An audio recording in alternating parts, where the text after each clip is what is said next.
Sai Chaitanya paramedical college लेकर आया है पैरामेडिकल काउंसिल और सरकारी नौकरियों के लिए उपयोगी पाठ्यक्रम। EMLT, radiology technician, health sanitary inspector में एडमिशन जारी है। हमारा पता याद रखें, Sai Chaitanya paramedical college, Ruby city scan के ऊपर, मोची कॉर्नर।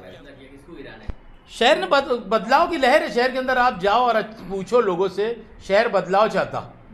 क्योंकि देखो ये बंदूक की सियासत जो आई ना, ये अच्छे लोग इसको पसंद नहीं कर रहे। अगर शहर पसंद करता तो ये चीज़ के अंदर आवाज़ उठती, पूरे शहर से अच्छे लोगों की आवाज़ उठ रही। यानी यहाँ तक कि अगर मुफ्ती साहब में बोले तो उनके उलमाए करामी बोल रहे कि ये गलत बात है, इनके मुँह से अच्छी जेब नहीं देती। उनको लोग एक MLA की हैसियत से कम देखते, आलम दीन की हैसियत से ज़्यादा देखते लोग। और उन्होंने मुझ से अगर ऐसी बात करना कि मेरे पास बंदूक है, मेरे पास निशान है, अरे भाई बंदूक है तो पूरे शहर को मार डालो और तुम ही राज करने बैठ जाओ, शहर को मार दो ना। अगर समाजवादी पार्टी को मिलेगा तो कांग्रेस का स्टैंड क्या होगा? महाविकास अघाड़ी का टिकट किसी को भी मिले, महाविकास अघाड़ी का टिकट के हम साथ में रहेंगे, साथ में मिलजुल के काम करेंगे एकदम। बिल्कुल कोई भी उसके अंदर ये नहीं आएगा। उसके अंदर समाजवादी को भी टिकट मिल जाएंगे तो हम साथ में रहेंगे। अभी इंसाफ यात्रा समाजवादी की तरफ से निकाली गई, आसिफ शेख रशीद की तरफ से, ये लोग सब सौतेला सलूक जो हो रहा, दादा हुसैन को जिम्मेदार उसका मान रहे। लेकिन लोग ये भी इल्ज़ाम लगा रहे कि भाई कुछ लीडर जो है वो दादा हुसैन के खिलाफ में बोल नहीं रहे, उन्होंने ऐसा किया। क्या ज़रूर भाई, मैं एक बात बोलता, तुमको मालेगांव शहर के लोगों ने चुन के दिया, तुमको आउटर के लोगों ने चुन कर नहीं दिया। तुम बार बार दादा भूसे को तुम निशाना बना रहे। तुमको दादा भूसे से क्या तकलीफ है, तुम उसको पर्सनल जाके बोलो। ये शहर ने तुमको काम करने का वास्ते चुन के दिया था, ये शहर ने तुमको काम करने का वास्ते चुन के दिया। तुमको दादा भूसे की मुखालफत करने, बंटू काका की मुखालफत करने, अद्वै हिरे की मुखालफत करने के वास्ते नहीं दिए चुन के तुम्हारे को। तुमने क्या किया, शहर तुमको ये पूछने वाला है। तुमको ये नहीं पूछेगा तुमने दादा भूसे की मुखालफत की है कि नहीं, गजाज बेग की मुखालफत की है कि नहीं, तुमको शहर ये नहीं पूछेगा। शहर के रोड रास्ते इतने ख़राब है, उसके बारे में शहर पूछेगा कौन इसका जिम्मेदार है। शहर के अंदर ऐसी कोई कॉलेजेस नहीं है जहाँ हमारी बेटियाँ पढ़कर निकले। शहर के अंदर ऐसा कोई दवाखाना नहीं है कि जहाँ पर कोई एक मरीज़ अगर दवाखाने में एडमिट हो जाए तो उसका पूरा इलाज करके निकले। शहर ये पूछने वाला है, ये नहीं पूछेगा तुमने दादा की भूसे की मुखालफत की है कि नहीं की। अगर तुमको काम लेना है तो वो एज द पालक मंत्री वो काम करने के, अगर तुमको नहीं करे तो तुम्हारा हक है, तुम जाके बोलो मैंने उससे फंड लिया हूँ, मैंने उससे निधि लिया, मैंने उससे काम किया। बुनकर भवन का फंड DPDC से, नियोजन समिति से उस आदमी ने मुझे दिया। खुशामदपुरे के अंदर 1 करोड़ रुपए का रोड दिया। अभी आज का टेंडर निकला, उसके अंदर भी मेरे 2 रोड डाल के दिए उन्होंने। तो मैं काम करने का मुझे काम लगता, मैं जाके काम करवा लेता। मुझे ये नहीं पूछेंगे तूने क्या दादा भूसे की मुखालफत किया कि नहीं किया। शहर मेरे से ये नहीं पूछेगा। जोर जो लोग मुखालफत कर रहे हैं उनको क्या बोलेंगे? नहीं, उनका मसला है कि वो क्या मुखालफत। देखो जहनियत का हिसाब है यहाँ पर। कुछ लोगों की जहनियत अगर गलत रहेंगी तो गलत जहनियत के का कुछ लोग चाहते हैं कि भाई हिंदू मुसलमान में तफरका फैलाओ, सियासत के अंदर तफरका फैलाओ। अभी क्या नहीं चल रहा क्या? दोनों लोगों को मैं बोलता, हाजी और माजी के आमदार तफरका फैला के लोग शहर के अंदर वोट मांग रहे हैं। दोनों को मैं बोल रहा हूँ स्टेज से, यानी यहाँ से बोल रहा हूँ कि दोनों लीडरान के लोग शहर के अंदर जाके दुआई दे रहे हैं बिरादरी की। और ये बिरादरीवाद शहर के अंदर खत्म हो चुका, बिरादरीवाद चलेगा नहीं। एक को नहीं बोल रहा हूँ मैं, दोनों के बारे में बोल रहा हूँ। ये बात अवाम में इस तरीके की बातें भी है दादा भूसे को लेकर के, महिला बाल रोकाले उस तरफ चले गया, बैंक उस तरफ चले गई, सारी सुविधा उस तरफ चले जा रही है। शहर के सभी लीडर उस पर खामोश है और सब लोगों ने उनसे निधि और फंड ले लेकर खामोश हो गए, चुप हो। देखो एक बात सुनो, ये जो यहाँ का नुमाइंदा है ये उसकी जिम्मेदारी है कि क्या रखना और क्या नहीं रखना, क्यों जा रही है। इसने बास परस करने का काम ये है। जो सिविल हॉस्पिटल यहाँ से बच्चों का जो दवाखाना यहाँ से चले गया, जो सड़ाना नाके, सड़ाना हॉस्पिटल जो अपना पुराना था यहाँ से लेके चले गए। आपको मालूम है ये पैसा सामान्य रोगनालय के अंदर ये पैसा आया था और सामान्य रोगनालय के अंदर पैसा आने के बाद ये हॉस्पिटल यहाँ पर बनना था, मगर उन्होंने ये पैसा यहाँ से ट्रांसफ़र कर दिया। यहाँ के आज के MLA मुफ्ती मोहम्मद इस्माइल साहब ने ये बयान दिया था कि मैं हाई कोर्ट के अंदर जाऊँगा। आज तक के कोई हाई कोर्ट के अंदर गए नहीं, इतना बड़ा मिसाल है। तो ये नुमाइंदगी का असर है। ये शहर के अंदर नुमाइंदे का काम है कि तुमने क्यों लेकर गए और तुमने भिजाने वाले क्यों। अगर एक पिटीशन फाइल करते कोर्ट के अंदर तो ये काम यहीं पर होता। और यहाँ पर ऐसा है कि दोनों संगम था, यहाँ सबको, वो उधर के भी इलाके के लोगों को नज़दीक पड़ता, इधर के भी इलाके के लोगों को नज़दीक पड़ता। बाकी इन्होंने सिर्फ बयानबाजी किया कि मैं हाई कोर्ट जाऊँगा, इसके बाद उन्होंने कुछ नहीं किया। नहीं, नुमाइंदा जिम्मेदार है। अगर मेरी एक मिनट सुनो, मेरी जिम्मेदारी ये है, हर आदमी, अगर आप भी MLA है, मैं भी MLA हूँ, तो आप चाहेंगे मेरी कॉन्स्टिट्यूंसी में कितना काम हो जाए, मैं चाहूँगा मेरी कॉन्स्टिट्यूंसी में कितना काम है। तो यहाँ के नुमाइंदे का काम था कि मैं यहाँ से इसको जाने नहीं दूंगा और मैं यहाँ से तुम्हारे को हैरान, जबकि यहाँ का पैसा आया था ना, पैसा उसका जिम्मेदार दादा भूसे नहीं, इसका जिम्मेदार यहाँ का नुमाइंदा। अगर ये चाहता तो नहीं होता, कमजोरी है इसकी। पालक मंत्री दादा भूसे ने मालेगांव मत में जनता साथ नाइंसाफी नहीं की है। दादा भूसे को एजाज बेग की क्लीन चिट ऐसा बोल सकते हैं? नहीं, मेरे को क्लीन चिट का सवाल नहीं आया। मैं मेरे को जाने वाला ले जा रहा, रोकने वाला नहीं रोक पाया तो वो जिम्मेदार को मैं क्या बोल रहा, तुमने अगर उसको एक पिटीशन फाइल किया जाता, खलील भाई अगर तुम्हारी रिकाबी से मैं छीनूंगा ना खाना, तो तुम बोलेंगे यार मेरा पेट नहीं भर रहा और तुम क्यों छीन रहे। उनका काम था क्या यार, मेरे कॉन्स्टिट्यूंसी का तुम कैसे लेके जाएंगे जिम्मेदारी। एज द मुफ्ती इस्माइल उन्होंने बयान दिया था कि मैं कोर्ट जाऊंगा, तो कोर्ट गए क्या वो? मंत्री साहब इधर मालेगांव शहर में कुछ करोड़ों का काम रोड देकर जैसे बड़े बड़े काम उस तरफ ले जा रहे हैं। रमजानपुरे में भी एक हॉस्पिटल रमजानपुरे में मंजूर हुआ था, उसको भी वो नदी के उस पार लेकर चले गए। तो इसमें क्या वो करोड़ों का फंड इधर दे के और बड़े बड़े इधर काम लेकर चले जा रहे थे, इसमें दादा भूसे क्या?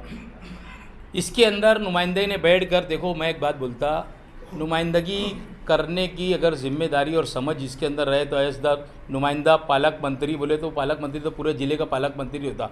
ये अगर बैठ के बोलेंगे मेरी कॉन्स्टिट्यूंसी के अंदर ये होना, मुझे ये होना, डीपीडीसी की मीटिंग होती है ना, डीपीडीसी के अंदर मीटिंग के अंदर बोलना चाहिए। हमने तो कभी इनको बोलते देखे नहीं डीपीडीसी के अंदर मीटिंग तो क्या दादा भूसे उस तरफ ले गए तो नुमाइंदे के अलावा दूसरे लोग शहर के, आप सियासी पार्टी के लोग हो तो आप लोगों की जिम्मेदारी नहीं? आप सियासी पार्टी मत बोलो, हम सरकार के अंदर भी नहीं है और मैं एक सिर्फ अध्यक्ष हूँ, है ना, हमारा सरकार के अंदर कुछ नहीं है। जबकि नुमाइंदा जो है हमारे शहर का वो बीजेपी का नुमाइंदा है, सिंधे सरकार का नुमाइंदा है। इन्होंने सिंधे सरकार को वोट दिया तो इनका काम था कि देखो तुम्हारा पालक मंत्री हमारे साथ में ऐसा कर रहा। हर पूरे 5 यानी 2.5 साल जब से सरकार बनी, जब से पालक अपने नुमाइंदे जो है मुफ्ती इस्माइल साहब उनके साथ में ही है, सिंधे सरकार के साथ में ही है। हमेशा उन्होंने सिंधे सरकार को अभी भी वोट दिए, एमएलसी में वोट दिए, राज्यसभा में वोट दिए, सब टाइम उन्होंने उनको वोट दिया। तो उनका काम था कि सीएम साहब को बात बोलना थी कि भाई तुम बोलो दादा भूसे साहब को कि मेरा यहाँ पर हॉस्पिटल आया है, इनको इधर ट्रांसफ़र मत करने दो, मेरा हॉस्पिटल है, मेरे वहाँ पर आया है ना। अगर इनसे नहीं भी इतना बोल सकते तो इन्होंने कम से कम एक पिटीशन फाइल करना था कोर्ट के अंदर। हम देखो कैसे क्या करते हैं, वापस आ जाते हैं। असेंबली चुनाव एकदम करीब आ चुका है और आला सदर बड़े लीडरान टिकट फाइनल कर देते हैं और कान में बोल देते हैं कि भाई तुझे लड़ना है, तू तैयारी से लगता है। ऐसी कोई बात हुई है? देखो एक बात सुनो, 6 तारीख बरोज़ इतवार को हमने एक सुशोभीकरण का प्रोग्राम सुशोभीकरण किया खानका मस्जिद के पास। सेठ अब्दुल शकूर सपना साइजिंग वाले के अब्दुल समद सेठ के वालिद के नाम से एक बड़ी हस्ती थी, वहाँ पर एक पावर लूम का मॉडल लगाकर और हमने एक ऐसा तहसीनकारी का काम किया है और वो काम मुकम्मल हुआ। उसके लिए हम लोगों ने 6 तारीख को एक प्रोग्राम बाकायदा सुबह 11 बजे रखा है और ये मुख्तसर से एक प्रोग्राम होने वाला है। उसके बाद 6 अक्टूबर को दूसरा प्रोग्राम हम लोग बाकायदा लेडीज़ जिम शुरू करने के लिए जा रहे हैं। आप लोगों ने देखा होगा कि हम लोगों ने एक लेडीज़ जिम बना के रखा था और कई दिनों से वो बंद है, सामान कुछ रह गया था, वो अल्हम्दुलिल्लाह आज शाम तक पहुंच जाएगा। और माँ बहनों के लिए एक लेडीज़ जिम कुरैशा हज्जिन लेडीज़ जिम के नाम से बाकायदा उसका प्रोग्राम हो रहा है, जिसमें सोबताई बच्चों तशरीफ़ ला रहे हैं। सुबह 11 बजे से तो दोपहर को 1 बजे तक के वो प्रोग्राम रहेगा। हम लोगों ने इसके लिए आप लोगों को ये किया है कि शहर के अंदर डॉक्टर्स और शाम में जो है मगरिब के बाद 6 बजे से लेकर तो रात को 11 बजे तक के जेंट्स लोग का प्रोग्राम उसी जगह के ऊपर रखा है। तो शहर के डॉक्टर्स, टीचर्स जो जेंट्सों के अंदर है वो रात में उस जगह के ऊपर तशरीफ़ लाएंगे, ऐसा हम लोगों ने दावतनामा छपा के रखा है। और जो दोपहर के टाइम है सिर्फ वहाँ पर लेडीज़ रहेंगी, माँ बहनों के लिए वो प्रोग्राम रखा गया है, क्योंकि स्पेशल लेडीज़ जिम खानापुर ने पूरा दिन भर के लिए उसको रखा है। और एक शिफ्ट अगर हो सके तो सबकी सलाह मशवरे के बाद हम लोग शाम में 7 बजे से 11 बजे तक की रात में एक शिफ्ट चलाने का ऐसा हम लोगों का प्रोग्राम है। अगर वो सब बैठ के एक बात सबकी राय हो जाती, 6 बजे तक माँ बहनें ख़त्म हो जाएंगी, उसके बाद 7 के बाद या 8 बजे के बाद ऐसा एक प्रोग्राम हम लोगों ने रखा है। ये ख़ास तौर पे बड़ी दिनों से इस चीज़ का इंतज़ार था कि ये चालू हो जाए। आपने देखा होगा कि इतना खूबसूरत जिम खाना मैं समझता हूँ कि मालेगांव के अंदर कहीं नहीं, और इतने सामान से लेस तो आप लोगों की दुआओं से, अल्लाह का फजल करम से ये मेरा एक बहुत बड़ा कारनामा है। और ख़ास बात ये थी कि इसके बदले में प्रेस कॉन्फ्रेंस लेने का मतलब ये भी था कि यहाँ पर ऐसा है कि चील उड़ी कौवा उड़ा, यहाँ गधा भी उड़ता है शहर के अंदर। ये तो आप लोगों को अच्छी तरीके से मालूम है। हम लोगों की सरगर्मी क्या थी क्या नहीं और क्या हम लोग कर रहे हैं, लोगों को इसके ऊपर बड़ी नज़रें थी कि भाई कांग्रेस पार्टी के लोग सरगर्मी नहीं कर रहे।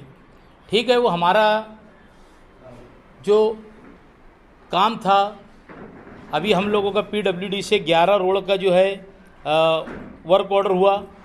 हम लोग काम काज के सिलसिले में लगी थी। अभी आचार संहिता 11 तारीख से लेकर मैं समझता हूँ 12 तारीख से 15 तारीख के बीच में ऐसी खबरें हैं ऊपर सरकार तरफ से कि आचार संहिता लग जाएंगी।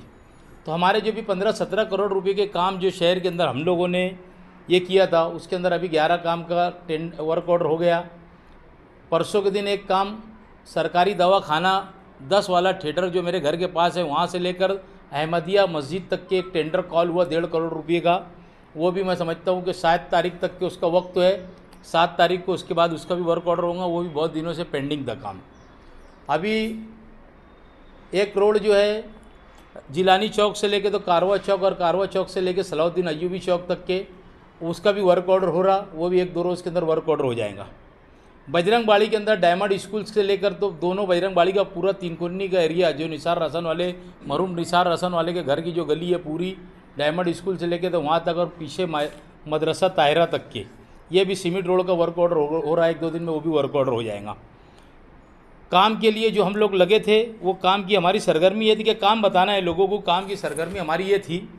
और जो 11 रोड का वर्क ऑर्डर हुआ है उसके अंदर बाग कासिम के 2 रोड, यहाँ पर कुछ पेपर वाले यूट्यूब वाले बैठे हैं कि मैं एक वक्त वहाँ पर गया था तो उन्होंने बोले थे, शायद मेरा ख्याल है आमिर अय्यूबी साहब नहीं बोले थे मुझको कि यार यहाँ पर सब लीडरों को बुलाया गया और उन्होंने अभी तक के किसी ने काम नहीं किया। तो मैं बोला मैं चैलेंज को कबूल करने वाला आदमी हूँ।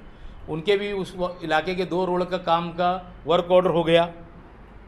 सलाटर हाउस के पास सर्वे नंबर 116-4 के अंदर 2 रोड का वर्क ऑर्डर हुआ।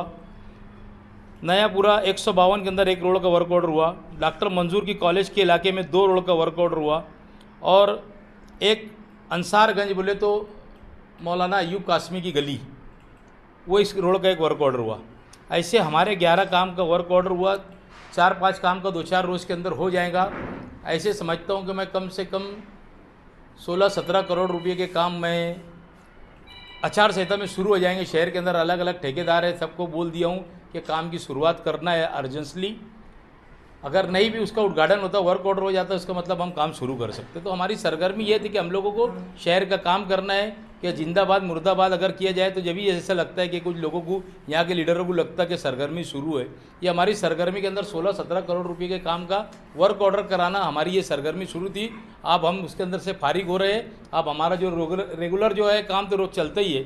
बहरहाल अब हम लोग हमारे वापस रूटीन के ऊपर हम आज आ गए। और 6 तारीख के प्रोग्राम के अंदर आप लोगों के साथ साथ आवाम से भी अपील की जाती है कि इस प्रोग्राम के अंदर आओ। और हमारी माँ बहनें भी आएंगी। तो हम लोगों ने एक अच्छा सा प्रोग्राम रखा और उनका ज़ियाफ़त का भी इंतज़ाम दोपहर में किया गया है। तो इसके लिए आप लोगों से गुजारिश है कि हम लोगों का ताउन करें।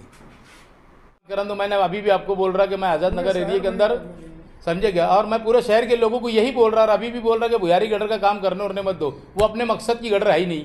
तो क्या हो गया, मेरे को आज मेरे वार्ड का था सीमेंट रोड का काम चालू करने का था, तो उसने बोला बोले यार वो ऐसा था बोल रहा, बोले वो करवा लो भुयारी गटर का। मैं बोला मैंने नहीं बोल दिया, मैं नहीं करूँगा, ज़्यादा होशियारी करो मत तुम। अच्छा, वो खिचड़ी वैसे ही आ रही है अभी? नहीं आ रही, खिचड़ी में बदलाव हुआ है। और आप तो प्रेस के सामने नहीं बोल सकता। बहरहाल कोई भी टाइम हम लोग रेड करने वाले हैं प्रशासक को लेकर। कुछ नासिक के अधिकारी लोगों से भी हमारी बात चल रही है, समझे क्या। खिचड़ी के अंदर कुछ ना कुछ तो बदलाव हुआ है, समझे क्या। दाल चावल है कि उसल भी आने लगी है बच्चों को। अच्छा, थोड़ा बोलते रहेंगे तो बदलाव चलते रहेगा। तो हम लोग रेड करने वाले बाकायदा तुम लोग को भी बुलाएंगे ना, पत्रकार लोग को ले जाके रेड करेंगे। हमने पूछा था आपको कि आप बहुत सारे सवाल एक साथ उठा रहे हैं, खिचड़ी, अंडरग्राउंड गटर, सारा हॉस्पिटल, कचरे का टेंडर, सारे लोगों पे सारे मुद्दों पे मैदान में उतरने का मतलब क्या, जरा मुझे तुम समझा के बोलो। ऐसा है, देखो जिसका उसका अपना लड़ने का तरीका है। मेरा लड़ने का तरीका है लोगों का कामकाज करना, लोगों से मिलना। मैं दिन भर सुबह से शाम तक के लोगों से मुलाकात करता। मेरा इलेक्शन लड़ने का तरीका वो अलग है। क्या भाई गर्दी जमा करने का बोलने का है। एक पीछे की अगर बात लेकर जाए और सभा ली जाए और गर्दी जमा करा जाएगा और कभी मेरे गर्दी जलसे में इतनी गर्दी रह रही, उसके जलसे में इतनी गर्दी रह रही, शहर ये फाइनल नहीं करता, मालेगांव शहर ये फाइनल करता किसको गिराना। मालेगांव शहर ने ये फाइनल कर लिया, बदलाव की लहर है शहर के अंदर। मालेगांव शहर ने फाइनल कर लिया किसको गिराना है और किसको जिताना है। तो हमको जलसा जुलूस जब वक्त तो आएगा हमारा, वक्त तो हमके हिसाब से हम टाइमिंग के ऊपर जलसा जुलूस लेंगे। हमारा टिकट जिस दिन फाइनल हो जाएगा पार्टी हमको ग्रीन सिग्नल दे देंगी कि एकदम आपका फाइनल, तो हम उस दिन से सभाएं लेना शुरू करेंगे। और मैं तो लोगों के पास जाता हूँ, मैं सुबह से उठ के काम करता, मेरा मसला है लोगों से काम करूँगा, लोगों से मिलूंगा, वही लोग वोट देने वाले हैं जिनको मैं मिलूंगा काम करेंगे। तो मैं देखो असल में क्या है, ये जिसकी जहनीत की बात है, हम लोगों के पास तो कोई आता तो हम भैया दादा बोलकर उसका काम करके देते, और हम काम करने के लिए हमारी नीति सिर्फ वो काम करने की है। एजाज बेग सुबह 10 साढ़े 10 बजे काम जब नींद से उठता है तो रात को 2 बजे तक के काम करता। मेरा मसला है काम करने का। बंदूक की सियासत करने वालों को मुबारक हो, किसी ने चलवा दी गोली, किसको लग गई गोली, और किसको चलवाना है वो चलवा देगा। बहरहाल हमारे बस की बात नहीं है। हम लोगों को फूल देंगे, गुलाब का, मोहब्बत का प्यार भरा पैगाम देंगे शहर के लोगों को। नफ़रत की सियासत हम नहीं करेंगे, मोहब्बत की सियासत करेंगे और शहर की काम देंगे इंशाअल्लाह ताला। तुझे लड़ना रहेगा तो तेरी तैयारी कर, समझे क्या? ये पहली से मेरी बात है। नाना पटोले साहब आज अध्यक्ष है और कांग्रेस पार्टी है, जबकि आपको खुद मालूम है कि आप कांग्रेस पार्टी की आप बाद में पत्रकार एक अच्छे से वर्कर थे कांग्रेस के। आपको मालूम है कांग्रेस पार्टी के अंदर जब तक के पूरा उनका बैठ के मीटिंग नहीं होती, चर्चा नहीं होता, और जब तक के लिस्ट जारी नहीं होती, जब तक के आदमी फाइनल समझता नहीं। अगर वो कितना भी कान में बोले क्या मैदान में बोले, जिस दिन लिस्ट जारी हो जाएंगी उस दिन मैं समझ लूँगा कि ये मेरा टिकट फाइनल और मुझे लड़ना रहेगा। इंटरव्यू हो गया अभी आपका जो लेने वाले हैं नहीं, अभी इंटरव्यू है ना हमारा, अभी इंटरव्यू के अंदर उनको अभी इनकी